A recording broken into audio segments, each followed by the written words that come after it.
Bienvenue sur CAM News 24, c'est l'heure du journal édition spéciale et édition grand format de ce lundi 22 février de l'an de grâce 2016. Allons donc aux informations. En politique, ça se dispute actuellement au Cameroun entre candidature ou retraite de Paul Biya et élection présidentielle anticipée. Les langues se délient, mais sur toutes ces questions, que dit la Constitution concernant l'élection présidentielle anticipée? Tentative de réponse dans cette lecture transversale de la loi fondamentale camerounaise. C'est l'effervescence politique au Cameroun ces derniers temps, avec les appels à la candidature pour la présidentielle prochaine et appel à la retraite de Paul Biya. Les militants du Rassemblement démocratique du peuple camerounais RDPC, à travers des meetings et marches, appellent le président national à briguer un autre mandat. Le RDPC dans toutes les régions du pays semble s'accorder à ce qu'il qualifie d'être une nécessité, ce que les membres de l'opposition ne digèrent pas de cette oreille. Au-delà de cette ferveur militante, s'ajoute l'urgence à savoir être candidat tout de suite et maintenant en organisant une élection anticipée. Ce qui sous-entend que l'article 15 de la Constitution révisée le 14 avril 2008, en cas de crise grave ou lorsque les circonstances l'exigent, le président de la République peut, après consultation du président du Conseil constitutionnel et des bureaux de l'Assemblée nationale et du Sénat, demander à l'Assemblée nationale de décider par une loi de proroger ou d'abréger son mandat. La conséquence directe de cette situation se trouve toujours dans cet article 15. Dans ce cas, l'élection d'une nouvelle Assemblée a lieu 40 jours au moins et 120 jours au plus après l'expiration du délai de prorogation ou d'abrégement du mandat. Les courants RDPCistes qui appellent à une élection anticipée exigent en filigrane que le président de la République demande l'abrogation de son mandat qui court jusqu'en 2018, dont il reste encore 2 ans. Un passage de la Constitution du 18 janvier 1996 stipule par ailleurs dans l'article 67 que le président de la République en exercice demeure en fonction jusqu'au terme de son mandat en cours. Sous réserve des dispositions sus-évoquées, une élection n'exige pas une révision automatique de la Constitution. Et si cela s'impose, que le président de la République, après consultation du président du Conseil constitutionnel, du président de l'Assemblée nationale et du président du Sénat, peut soumettre au référendum tout projet de réforme qui, bien que relevant du domaine de la loi, serait susceptible d'avoir des répercussions profondes sur l'avenir de la nation et les institutions nationales. L'élection présidentielle à venir est donc une équation à choix multiples que seul le président de la République détient encore les cartes. Toujours en politique, mais cette fois-ci en République centrafricaine, l'émission du nouveau président de la République, l'ancien Premier ministre Faustin Archange Touadéra, a été élu président de Centrafrique samedi dernier. À 59 ans, il aura la lourde charge de redresser un pays qui a succombé dans le chaos après le renversement de François Bozizé par la rébellion Séléka en mars 2013. Et la longue période de transition qui s'en est suivie. Le retour à l'ordre constitutionnel en Centrafrique est un signal fort pour le Cameroun qui est depuis cette crise chez son voisin le théâtre de quelques égarements sporadiques des belligérants. Donald Anouzoa.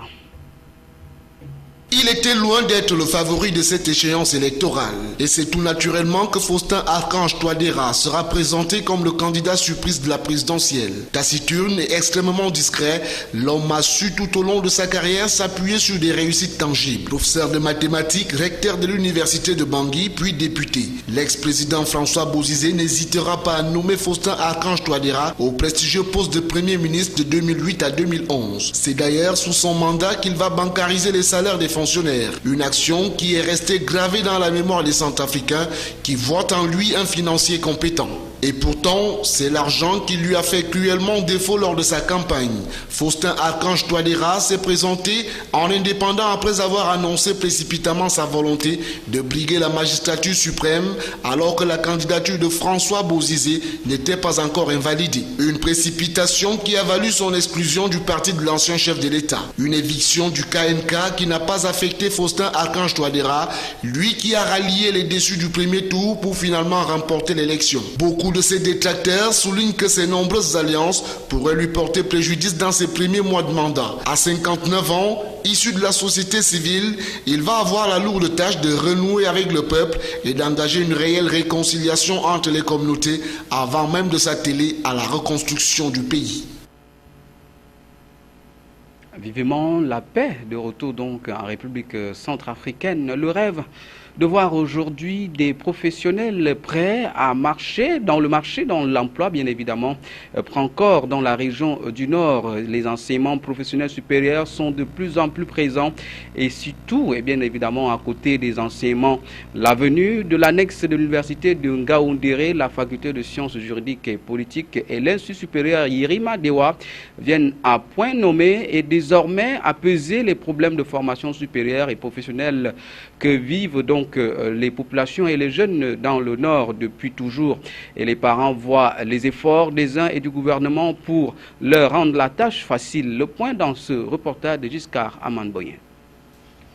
L'École nationale supérieure de Maroua sera le premier établissement de l'université de Maroua à s'installer sur son site définitif. L'annonce a été faite au cours de la 14e session ordinaire du conseil d'administration de l'université de Maroua qui vient de se tenir dans la cité capitale de l'extrême nord. Les administrateurs ont également penché sur les ressources à mobiliser pour doter cette université d'État des moyens nécessaires à la réalisation des programmes inscrits dans son projet de performance 2016. Pour Youssoufa Daouda, son président du conseil, l'avènement des nouveaux établissements s'accompagne de contraintes fortes se traduisant par un accroissement sensible des besoins en locaux et en personnel qui a pour conséquence une augmentation significative des charges locatives et salariales et des dépenses de fonctionnement courant.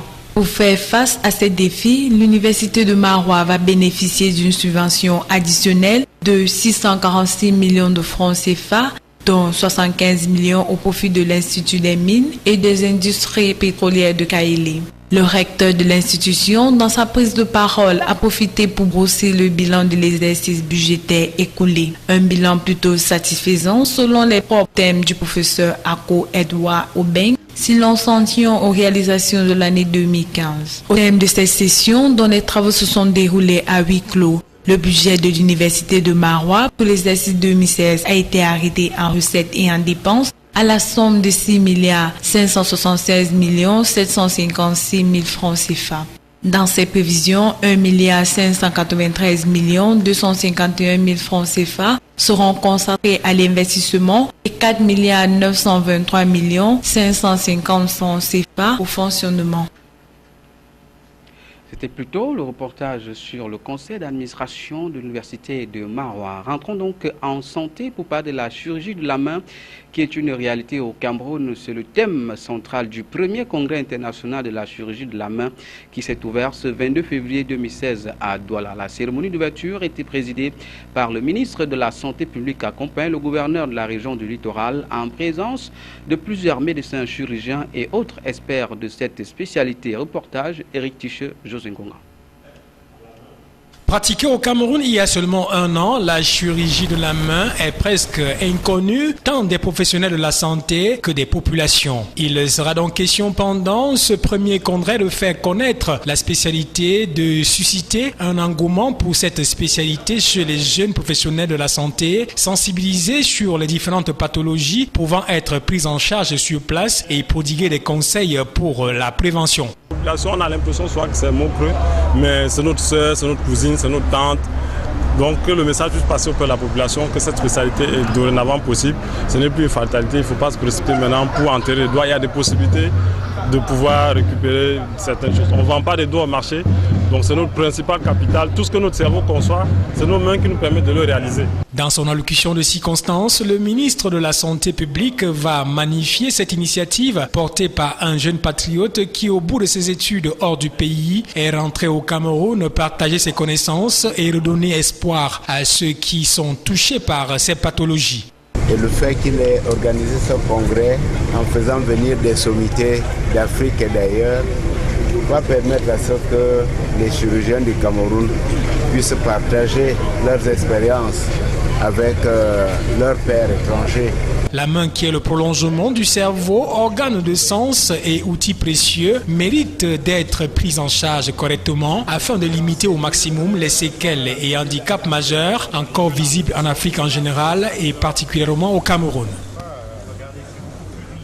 Le ministre de la Santé publique a présidé ce matin, entre autres cérémonies, le lancement officiel pour la région du littoral de la campagne de distribution des moustiquaires imprégnés à longue durée d'action Milda. Colin Bekatal, Benoît Dormont. Le groupement marque le lancement officiel dans le littoral de la campagne de distribution gratuite des moustiquaires imprégnés à longue durée d'action en abrégé MILDA. Il s'agit de la troisième phase régionale de cette campagne nationale qui a débuté en 2015. 1 993 000 moustiquaires à repartir dans 674 347 ménages recensés. Une semaine, c'est le temps imparti pour que cet objectif laborieux soit atteint, mais à la lumière des chiffres, l'urgence s'impose. Je voudrais rappeler que 40% des hospitalisations dans nos hôpitaux sont dues au paludisme. Je voudrais rappeler que l'année dernière, nous avons constaté dans nos hôpitaux 103 décès dus au paludisme, dont 66 enfants et 2 femmes enceintes. Nous ne devons pas continuer à avoir des cas de paludisme et surtout des décès alors que nous aurons distribué des moustiquaires imprégnés d'insecticides longue durée. Les orateurs de la circonstance ont tous insisté sur le fait que la moustiquaire imprégnée était le moyen le moins coûteux et pourtant le plus efficace pour lutter contre le paludisme. Dans la lutte contre ces fléaux, des stratégies fixes et avancées de distribution des MILDA ont été élaborées et 3280 agents sélectionnés. André Mamafouda, après une évaluation des enjeux, en appelle une fois de plus à la collaboration des autorités et autres leaders d'opinion. L'exemple vaut mieux que la leçon, dit-on souvent, et c'est de ce fait qu'une démonstration de la bonne utilisation du MILDA a été présentée au public. Sport football, les Astres de Douala et la Panthère sportive d'Undé obtiennent leur première victoire de la saison. La 4e étape jouée hier dimanche a été aussi marquée par la première défaite du nouveau premier Edding Sport de la Léquier qui jusque-là n'avait pas connu de contre-performance. Le point de cette journée, c'est avec Michel Ateba. Sur les 8 rencontres disputées dimanche, 15 buts ont été inscrits pour 6 victoires et 2 matchs nuls, soit une moyenne totale de 1,8 but par rencontre.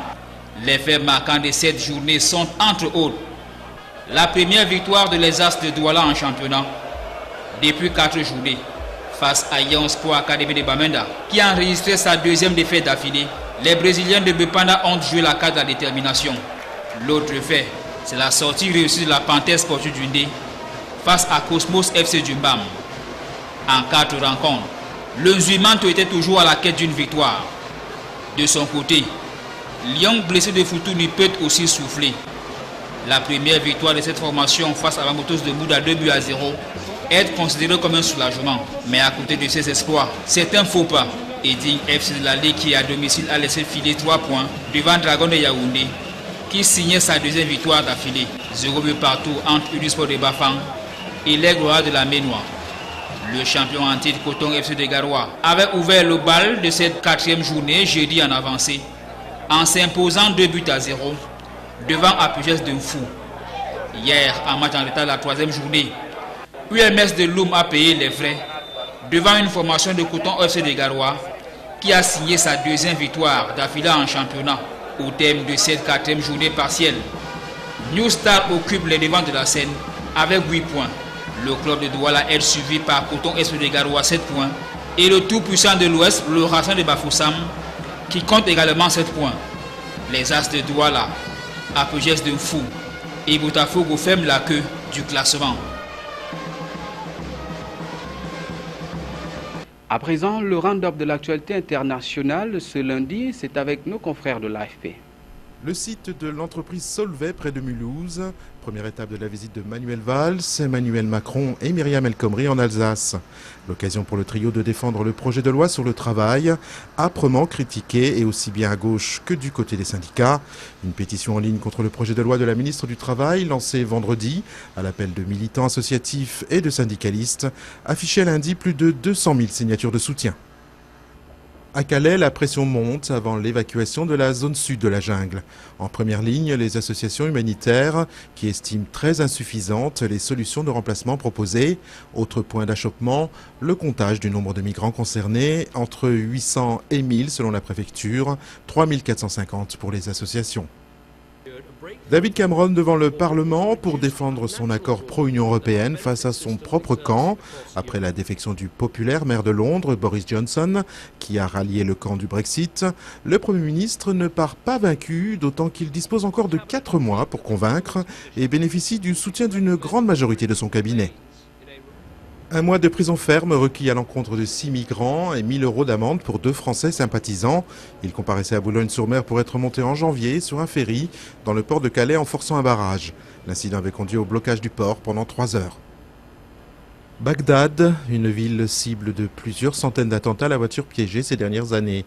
Hussein Adil, un artiste irakien, a mis au point une combinaison anti-bombe, un happening imaginé après la mort d'un de ses amis lors d'une explosion.